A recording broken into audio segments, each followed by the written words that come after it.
El aborto es uno de los más controversiales temas que el feminismo actual puede ofrecer, quizás el más controversial. Tan es así que la mera mención del tema ya excita susceptibilidades y pone a la gente de un ánimo muy defensivo, y fácilmente toman una sola posición, o están a favor o están en contra. O bien se prohíbe el aborto o bien se lo legaliza.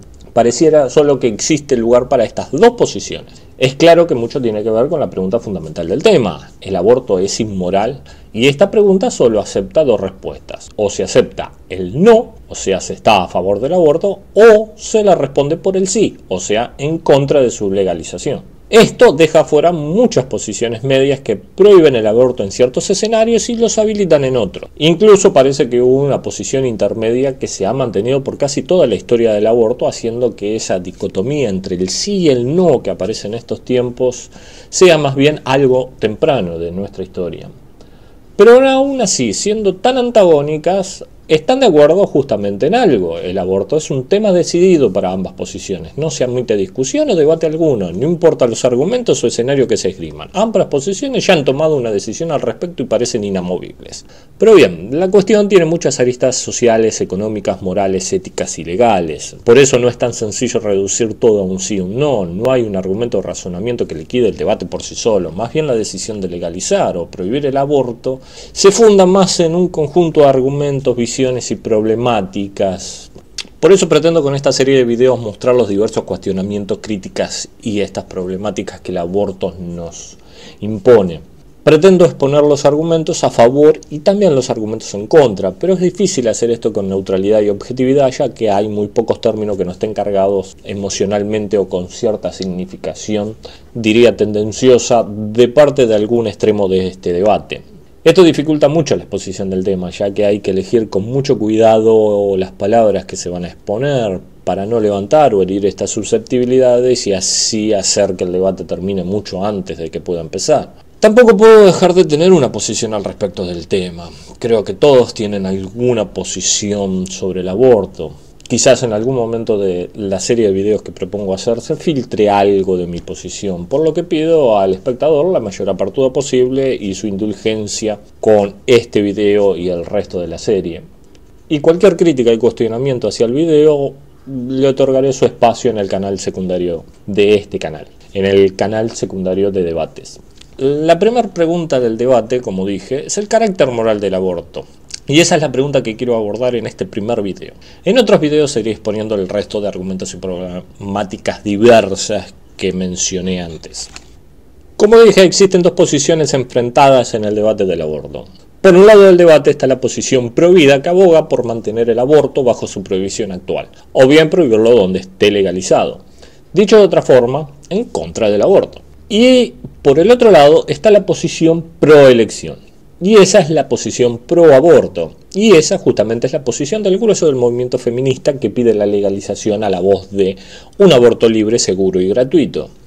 El aborto daría a la mujer la elección de terminar con un embarazo no deseado. Le permitiría principalmente poder planificar su vida eligiendo el momento para tener un hijo. Y por eso justamente es denominada pro-elección.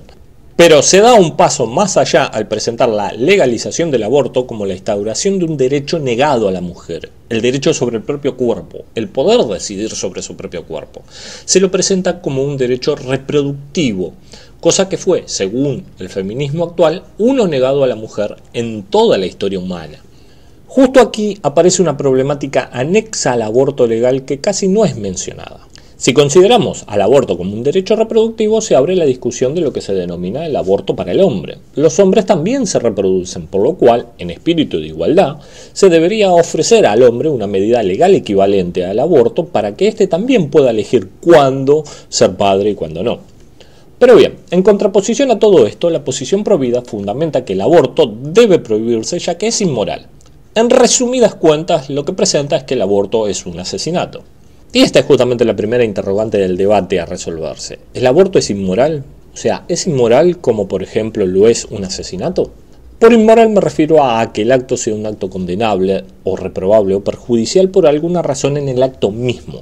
Esto es sin considerar beneficios o daños que pueda suscitar el aborto. ¿Es correcto realizar un aborto más allá de la situación, los beneficios, daños o cualquier otro factor que tenga? ¿El aborto es en sí mismo un acto inmoral?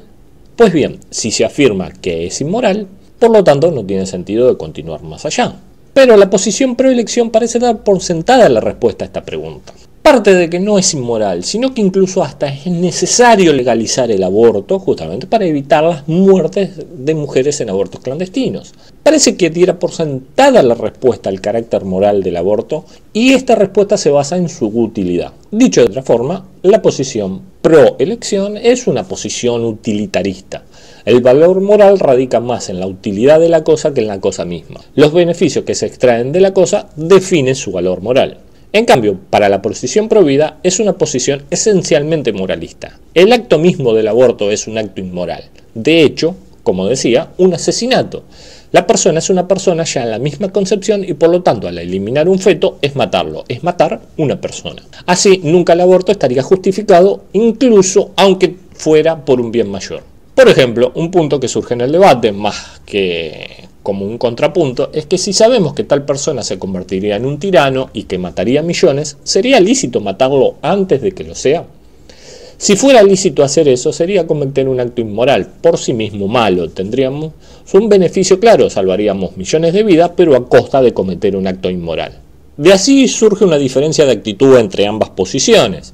La posición provida ya no le interesa discutir nada más sobre el aborto, pues que al ser inmoral no cabe más que su prohibición, y cualquier discusión posterior es irrelevante. El aborto sería un asesinato por simple comodidad, por simple interés de la mujer, y no tiene sentido plantear algo más sobre él.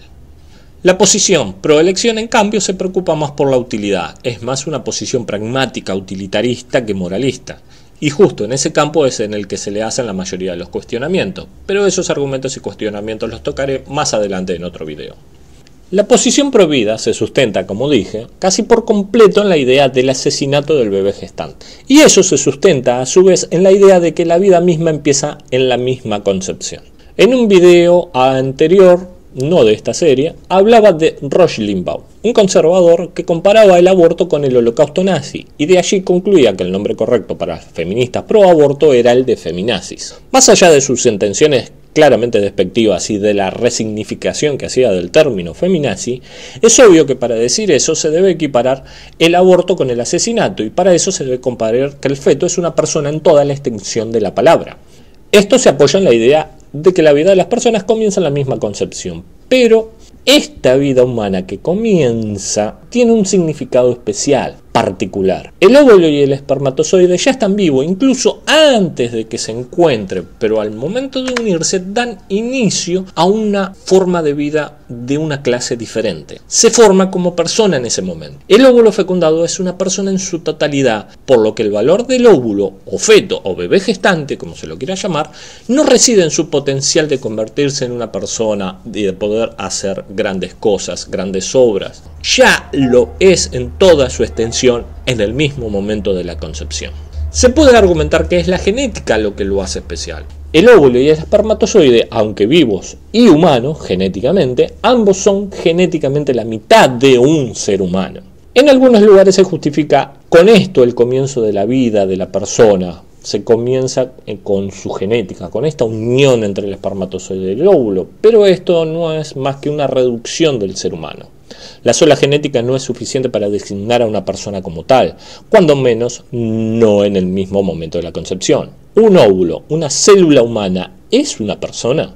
Está viva y es humana, pero claramente no lo es. No tiene las otras características que aparecen en las personas, como su independencia como organismo y su autodeterminación. Algo más detrás de esta reducción a la genética. Como mencioné, según esta visión, la persona viene al mundo en el momento mismo de la concepción. Se define en ese momento su esencia como tal o como cual individuo. Podemos verlo, por ejemplo, cuando se argumenta que deberíamos agradecer que nuestras madres no nos hubieran abortado, que de haberlo hecho nosotros no hubiéramos nacido.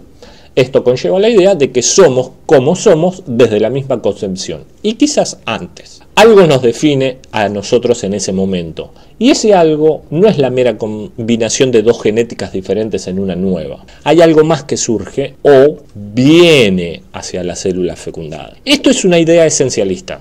Me refiero a que se cree que hay una esencia particular que se infunde en la concepción y que es lo que nos define el resto de nuestras vidas. Algo que nos hace ser lo que somos y que ya está en la misma concepción. De forma más sencilla para entenderlo, cuando mis padres me concibieron, yo, como Claudio, ya estaba en el vientre de mi madre para esta posición. No era una persona que iba a convertirme en lo que soy ahora, ya lo era en el vientre de mi madre. Cuando un espermatozoide fecundó el óvulo de mi madre, yo surgía en ese momento ahí. Esta es la idea que conduce a la posición provida de decir que un aborto nos mataría particularmente antes de nacer, y de allí la cuestión de luchar por el derecho de vida del feto, del bebé gestante, de esa persona que está en la panza de la madre, como dirían. Esa esencia que define a la persona no reside en el humano mismo, en su genética o en su potencialidad de convertirse en tal o cual persona. Tampoco emerge de esa unión genética. La genética sola no alcanza para definir en qué personas nos convertiremos. La persona no es definida por su genética tan solo, por lo que esa esencia que se supone aparece en la concepción debe provenir de otro lado. Es obvio que esta idea esencialista es la idea misma del alma. No es difícil ver allí la idea del soplo divino infundiendo el alma al óvulo recién fecundado, transformándolo en una persona completa en ese exacto mismo momento. Tampoco esto es sorprendente que fuera así, puesto que un papa fue el que dio el primer paso en la prohibición del aborto. El Papa Sixto, en 1588, lo prohibió y le otorgó la misma pena que para el asesinato. Así, convirtió el acto del aborto en un acto equivalente a un asesinato. Sin embargo, su sucesor, el Papa Gregorio XIV, levantó la prohibición de efectuar abortos aún no animados, o sea, a fetos que no mostraban aún actividad, pero la mantuvo para los fetos animados. Sin embargo, el Papa IX, en 1869, volvió a poner esa prohibición para todo aborto en cualquier periodo. El aborto quedó así como inmoral en toda la extensión del embarazo. Desde esta perspectiva esencialista, se da con frecuencia un argumento y un contraargumento en el debate pro vida pro elección. Se menciona que en el feto puede residir una genialidad o una bondad o una virtud. Es frecuente ver que si la madre de Einstein o de Da Vinci hubieran abortado, el mundo no hubiera recibido las obras de estos grandes. Así el aborto se vuelve reprensible, ya que elimina algo de valor. Y aquí se contraargumenta de la misma forma. Si las madres de los dictadores hubieran abortado, podríamos habernos evitado guerra, regímenes tiránicos, millones de muertes e infinidad de sufrimientos. Pero todo esto no es más que el mismo argumento anterior, no es más que esa alma, esa esencia predeterminada. Se asume que la genialidad o la maldad de la persona ya se encuentran presentes en el útero materno. Esto ignora todos los factores que en el curso de la vida de la persona formará su personalidad e ignora las condiciones históricas y sociales que permiten expresar tal genialidad o tal crueldad. No todo depende del sujeto para alcanzar esa genialidad o maldad. No todo depende de la genética. Por lo que sea, una potencialidad no es suficiente por sí sola para ser convertida en acto. Así que pensar que estamos allí en el útero materno como estamos hoy aquí fuera de él es algo que difícilmente se pueda sostener. Ahora bien, si aceptamos esta idea que en el momento de la concepción la persona está enteramente formada como tal y que solo le falta crecimiento o desarrollo, será claro aceptar como conclusión lógica que el aborto es un asesinato y por lo tanto inmoral. Si se piensa que el alma nos hace persona y que esa alma ingresa en la concepción, pues entonces el óvulo fecundado es una persona en todo su crecimiento uterino. Lo es antes, durante y después del embarazo, y le caben los mismos derechos que a un adulto aún estando en un útero. Será humano los 9 meses, por lo que si se interrumpe esa vida en cualquier punto del embarazo, se estaría acabando con una vida humana, se estaría acabando con una persona, lo cual es por definición un asesinato y por lo tanto criminal e inmoral. Claro está que todo esto es correcto si aceptamos la idea de alma. A la posición provida, por lo tanto, solo le queda demostrar la existencia de este alma para poder afirmar que la vida es una persona y que comienza en su misma concepción. Y de allí podrá condenar con mucha severidad el aborto. Pero no entendamos que aquí acaban los cuestionamientos de la posición prohibida al aborto. Hay otros argumentos diferentes que llegan a expresar, pero no tan fuertemente decisivos como se pretende este de la vida de la persona que comienza en la concepción. Ya en otro video, como mencioné, me dedicaré a exponer estos argumentos. Volviendo al punto, si se acepta esto del alma y del inicio de la vida en la misma concepción, se debería, por coherencia, enterrar y dar digna sepultura a las toallitas sanitarias femeninas. Muchos óvulos fecundados llegan a las toallas. No todos los óvulos fecundados llegan a plantarse correctamente en el útero y son expulsados terminando justamente en las toallas femeninas. Entonces, como lo pondría Hermione Greer, una conocida feminista, deberíamos tener agua bendita para bendecir, cuando menos, cada toalla femenina desechada. Es claro que estos no son abortos de preocupación o de debate ético para la posición provida, y es claro que el estatus de persona no es aplicado a todos los óvulos fecundados, aunque todo eso se derive lógicamente de que la vida comienza en la misma concepción. Hay un dilema algo común que se les presenta con relativa frecuencia a los partidarios de la posición provida para poner esto en evidencia. Si se debe elegir un frasco lleno de óvulos fecundados, unos 1000, o una persona de un edificio en llama para salvarla, y solo se puede salvar a uno de los dos, ¿cuál se salvaría? A pesar de todo, la cuestión de la posición provida se mantiene. Es claro que en algún momento el óvulo fecundado pasa a ser un feto y una persona por nacer. Pero si la persona no aparece en la concepción, ¿cuándo es que lo hace? ¿Cuándo surge la idea de que es una persona? ¿Cuándo sucede que un feto se ha convertido en una persona? Un par de células difícilmente pueden compararse a un ser humano formado, pero al final del embarazo esas células sí han conformado todo un ser humano. ¿En qué momento sucede ese cambio? ¿En qué lugar del embarazo se ha provocado la persona? ¿Ha aparecido la persona? Esa es la pregunta del millón.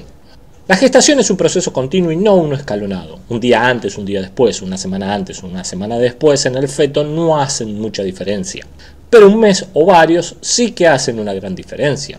Si se hace muy tarde un aborto, se puede caer claramente en algo muy condenable. Se estaría abortando una persona por nacer, prácticamente una persona. El problema, por lo tanto, se reduce a considerar esto y a establecer un punto máximo que asegure que el feto aún no se ha desarrollado lo suficiente, para no caer en algo condenable moralmente o criminalmente. Así, por un lado, tenemos el extremo superior del tercer trimestre de la gestación, donde es claro que un aborto es un hecho inmoral, ya que elimina una vida con un potencial para nada despreciable de convertirse en persona, de poder independizarse de su madre. Este trimestre está también bien delimitado en su parte baja, puesto que se dan nacimientos en fetos de 7 meses que sobreviven. O sea que en los principios del tercer trimestre hay una gran posibilidad que un feto tenga sus funciones bien desarrolladas para subsistir por sí solo, para convertirse en una persona. En el primer trimestre, el óvulo se desarrolla de una única célula a miles, a millones, en cuestión de meses, pero solo es un desarrollo del cuerpo de la madre. Aunque al final de este trimestre el feto desarrolle mucho de la estructura corporal como los órganos principales, no son suficientes para hablar de su independencia de la madre. Hay órganos presentes pero no esbozados, no completamente desarrollados. Tampoco hay señales cerebrales discernibles o comparables a un cerebro en pleno funcionamiento, solo una incipiente neurología y un incipiente cerebro. Y aunque hay latidos, no es un corazón lo suficientemente fuerte y es claro que los pulmones tampoco están desarrollados. Y en términos generales no tiene el suficiente desarrollo para vivir por fuera de la madre. Aún no alcanza esa capacidad. Un argumento que he sentido de alguien bastante conocido y famoso es la comparación del feto con un astronauta. El astronauta requiere de su equipo para vivir en el ambiente en el que está, así como el feto requiere a la madre para vivir. Pero el que el astronauta use su equipo y dependa de él temporalmente no indica que ese astronauta sea parte del equipo o el equipo parte del astronauta. Son dos cosas diferenciadas, como el feto y la madre presenta esta analogía. Pero la comparación no es posible, no es una situación equivalente. El astronauta necesita de su equipo por el ambiente en que se encuentra porque es tóxico para él. De allí la necesidad de un equipo que le permita vivir en ese ambiente tóxico. En cambio el feto no tiene directamente la capacidad para vivir en un ambiente que no es letal para él. Simplemente no puede vivir en este o en otro ambiente, sea tóxico o no. El ambiente es irrelevante ya que no tiene la capacidad para hacerlo en ningún ambiente. De allí que el embarazo sea el tiempo en que el feto desarrolla esa capacidad para vivir solo. El astronauta ya la tiene antes y después de usar su equipo de soporte vital. Si el astronauta insistiera en seguir usando su traje en la Tierra, sería obviamente ridículo. En cambio el feto, hasta no poder tener esa capacidad, depende de la madre a tal punto que ambos están íntimamente relacionados. Pero dejen que aclare un poco esto último porque está mal expresado. El feto no tiene autonomía, por lo que aún es parte de la madre. La comparación más adecuada sería la del retoño de una planta.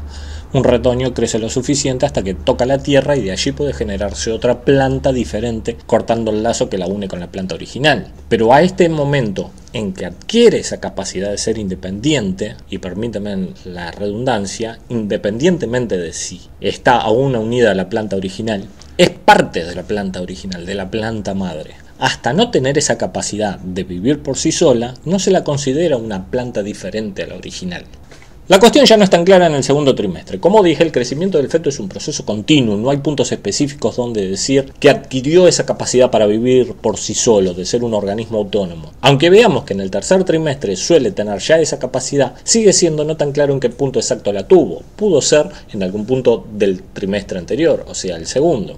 Lo que nos deja a ese trimestre, el segundo, como la zona temporal donde el feto en algún punto alcanza esa capacidad de independencia de la madre, donde podría alcanzar esa capacidad de independencia. En el transcurso del primer trimestre es claro que no la tiene, no la alcanza allí. Pero en el tercer trimestre, incluso en su inicio a los 7 meses, ya el feto puede lograr sobrevivir. Esa capacidad entonces se consolidó en algún momento anterior, en algún momento del segundo trimestre. Esto nos deja con un límite de tiempo claro para realizar un aborto, y sería justamente el inicio del segundo trimestre. Hasta el inicio del segundo trimestre sería posible realizar un aborto sin ningún tipo de problemas. Quizás aquí se presente un argumento de que este límite de tiempo es un tiempo excesivo y que podría aumentarse a unas 22 semanas cuando menos. Aquí entrarían algunos cuestionamientos de otro tipo para evitarlo, que buscarían prohibir el aborto para ese periodo de tiempo entre las 12 semanas y las 22. No solo se presenta la cuestión de la independencia del feto, sino su capacidad para sentir dolor. Este es otro criterio que según el anterior o bien lo solapa. El criterio aquí es que un ser sería independiente, aunque no sobreviva por sí solo, cuando puede experimentar dolor por sí mismo. Si mal no estoy, para este momento el feto, para estas 22 semanas, el feto desarrolla cierta capacidad de dolor, pero aquí quedaría más en la interpretación médica, que no es mi campo, si este es un dolor comparable, si es apenas una reacción o un estímulo o algo, pero es un criterio que vale la pena mencionar, pero continuemos. Justamente el límite que propone el proyecto de ley argentino de legalización del aborto es de 14 semanas, lo que es prácticamente el inicio del segundo trimestre. Este proyecto no hace más que habilitar ese tiempo para realizar el aborto, sin que sea justificado por una razón médica. Solo la decisión de la madre es lo único necesario. Para el resto del tiempo del embarazo siguen rigiendo las mismas condiciones de la ley actual sobre el aborto, o sea que se prohíbe sin justificación médica. Por lo tanto, se sigue también manteniendo la figura del aborto terapéutico. Interesantemente, este criterio que expongo en este video no es muy diferente al que dominó gran parte de la historia sobre el aborto. Como mencioné antes, el aborto estaba permitido mientras tanto el feto no mostrara actividad alguna en el útero materno. Mientras que el feto no diera signos de movimiento de actividad, el aborto era viable. Ahora, cuando estos signos se presentaban, la prohibición del aborto se imponía. Este fue el criterio casi por defecto en esta temática del aborto. Luego, como indiqué, la acción de los papas formó la idea de moralidad del aborto en cualquier momento y conformó la idea actual que se sostiene hoy en este debate. Creo haber abarcado aquí uno de los argumentos principales que se dan para cuestionar la moralidad del aborto y justificar su prohibición, y así creo haber expuesto la mayoría de los contraargumentos a todos esos argumentos. De seguro aparecerán algunos luego, pero no creo que difieran mucho en su estructura o incluso en los puntos máximos para establecer un aborto. Aunque aquí me haya sentado en el argumento principal de la posición prohibida contra el aborto, existen otros argumentos que nacen de esta posición, pero los expondré, como ya dije un par de veces, en otro video. Son argumentos más bien surgidos de la posible implementación, de los efectos de la implementación del aborto. También existen detalles y ciertos cuestionamientos que no necesariamente están en contra, pero sí ponen en entredicho su implementación o la dificultan, o bien la hacen ver como incompleta por no considerar alguna situación que el proyecto de ley con solo habilitar el aborto no considera. Por ejemplo, si se puede considerar la legalización del aborto como apresurada e incompleta al no considerar otros problemas como la igualdad de derechos con el hombre, que este es el asunto del aborto legal para el hombre que, otra vez, trataré en otro video. Otra de las cuestiones que también aparece es la gratuitidad. No es prohibitivo del aborto, pero no la hace una política de salud del Estado. Es algo que la posición proelección parece no considerar o dar buenas razones para ello. Pero estas problemáticas, ya lo dije, lo trataré en un video posterior. Este debate sobre la moralidad del aborto no parece ser más que un asunto de definiciones arbitrarias que conducen a diferentes puntos en el embarazo, donde establecer un punto máximo para un aborto, o sea, establecer el punto hasta este momento se puede hacer un aborto y luego no. Pero como digo, parecen más bien posiciones arbitrarias. Es lo que definiríamos qué es una persona, qué es un ser vivo, en qué se diferencia un feto de un ser vivo, si es una persona con plena capacidad de derechos, y si es una persona con plena capacidad de derechos, la madre también es una persona con plena capacidad de derechos y chocarían entre ellos. Hay muchas cuestiones, pero todo esto, obviamente, como vuelvo a decir, parece que es más arbitrario, es más de lo que uno considera de lo que es la vida o la persona. Pero igualmente, aún en esta arbitrariedad hay algo a definir. ¿En qué punto exacto el feto se ha convertido en una persona por nacer? ¿En qué momento es que se ha convertido en una persona y no se puede realizar un aborto? Prácticamente todo el debate se centra en eso. Puede que el espectador encuentre detalles o errores en mi exposición, pero prometo darles cabida en el segundo canal de este canal, en el canal secundario de debates que lo tengo justamente para esto, para que ahí puedan expresar todos esos detalles, errores o argumentos que me faltaron expresar en este video. Así que los invito a pasar, más allá de si tienen una imagen favorable del aborto o una imagen horrible del aborto, los invito a pasar para que expresen esas ideas y puedan participar de un debate ameno, racional y tranquilo. No me queda más que decir que aún a mostrar esta imagen favorable del aborto, mostrar que no hay grandes problemas con el aborto, no me hace feminista, pero tampoco por eso me hace un patriarcal.